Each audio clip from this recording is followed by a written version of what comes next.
जैसे मैं केरला से हूँ पर पढ़ाई किया झारखंड में और नोएडा में काम किया।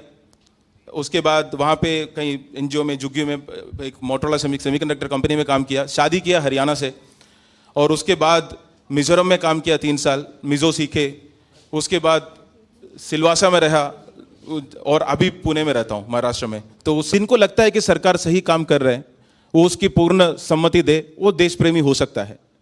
जिनको लगता है कि जो सरकार कर रहे हैं वो देश हित में नहीं है और गलत रास्ते पे लेके जा रहे हैं, तो उसको सवाल पूछने वाले, क्योंकि वो बहुत सारे कॉस्ट पे, अपने पर्सनल कॉस्ट पे वो सवाल उठाते हैं।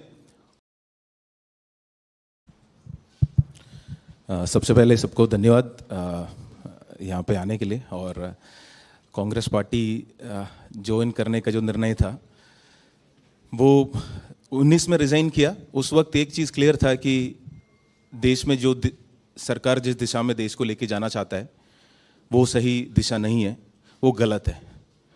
वो गलत क्या है वो क्लियर था और गलत के खिलाफ लड़ना है ये भी क्लियर था। पर ऑल्टरनेटिव क्या है वो उस जर्नी तक पहुंचने में मुझे खुद भी क्लैरिटी की ज़रूरत थी। तो कई सारे 80-90 जिलों में घूमे, ट्रैवल किए, लोगों से बात किया, कई सारे लीडर्स से मिले। तब ये क्लियर हुआ कि जिस दिशा में देश को मैं चाहता हूं कि चले वो कांग्रेस पार्टी लेके जा सकती है और कांग्रेस की आइडियोलॉजी उसमें आगे लेके जा सकते हैं। सपना क्या है? जहां पे हर नागरिक अपना उनको अधिकार मिले, अपना सपना देख पाए, वो सपना पूरा करने का कोशिश कर पाए, उसमें सरकार उनका मदद करे और अगर नहीं करे तो उसी सरकार से सवाल पूछने का उनका हक हो। सिर्फ सपना देखना एक नागरिक वो नहीं है। अगर सपना पूरा करने में सरकार क्यों नहीं उनकी मदद करते हैं, वो उसके सवाल पूछना भी जो एक नागरिक का अधिकार है।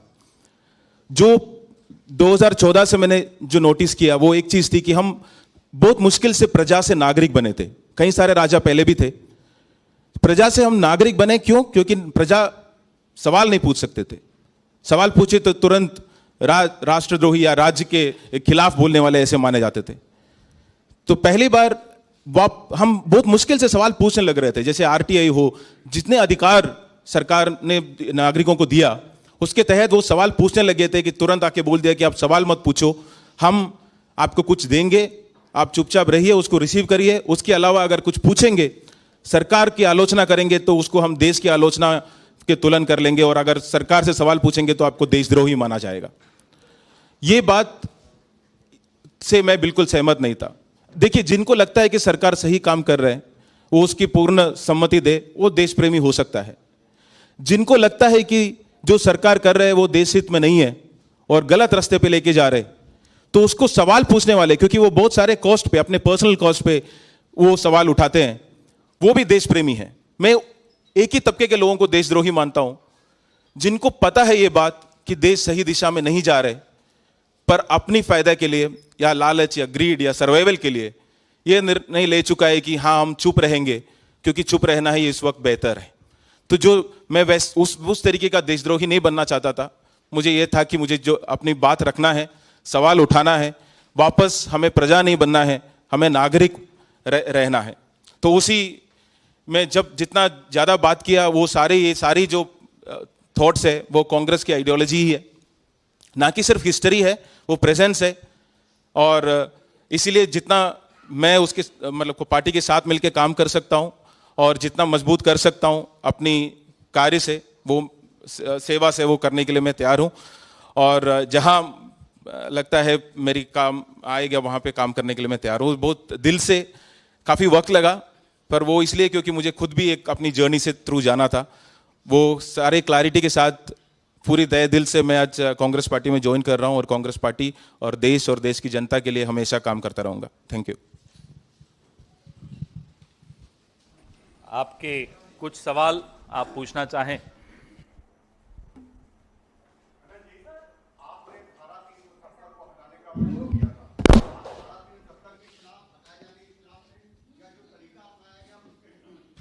नहीं, मैं उस वक्त भी इस बात को क्लियर रखा था कि 370 हटाना है नहीं हटाना है वो एक सरकार का निर्णय हो सकता है, पर उसके बाद अगर एक पूरा प्रदेश को आप ये निर्णय करते हैं कि हम उसको बंद कर देंगे, जिस तरीके से वहां के सारे लीडर्स को, एमपी को, मान लीजिए ये बात दिल्ली में होता है कि जितनी जर्नलिस्ट है, जितनी एमपी है, जितने एक सीएम है, उन सबको जेल डाल दिया जाए, यहाँ की ट्रांसपोर्टेशन बंद किया जाए, यहाँ की टेलीफोन बंद किया जाए, यहाँ की इंटरनेट बंद किया जाए, तो क्या वो सही है?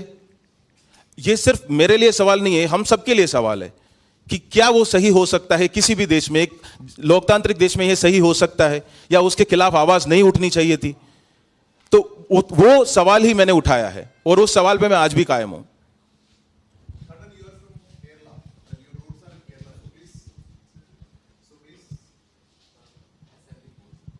So please tell something in Malayalam for your audience in Malayalam. Are you ready to cooperate with the KPCC? ഏതായിരിക്കും നിങ്ങളുടെ പ്ലാറ്റ്ഫോം ഏതായിരിക്കും? നാഷണൽ തലത്തിലായിരിക്കുമോ കേരളത്തിലായിരിക്കുമോ അങ്ങനെ എന്തെങ്കിലും തീരുമാനിച്ചിട്ടുണ്ടോ? ഓക്കെ, ഞാൻ കേരളത്തിലാണ് പഠിച്ചു വന്നത് 12 വരെ. പക്ഷെ അത് കഴിഞ്ഞിട്ട് ജാർഖണ്ഡിലാണ് എഞ്ചിനീയറിംഗ് ചെയ്തത്. ജാർഖണ്ഡ് BIT മെസ്ര അവിടുന്ന് എഞ്ചിനീയറിംഗ് ചെയ്തു. പിന്നെ അത് കഴിഞ്ഞ് വർക്ക് ചെയ്തത് നോയിഡയിലാണ്. നോയിഡയിൽ വർക്ക് ചെയ്ത് കഴിഞ്ഞ് കല്യാണം കഴിച്ചിരിക്കുന്നത് ഹരിയാനയിൽ നിന്നാണ്.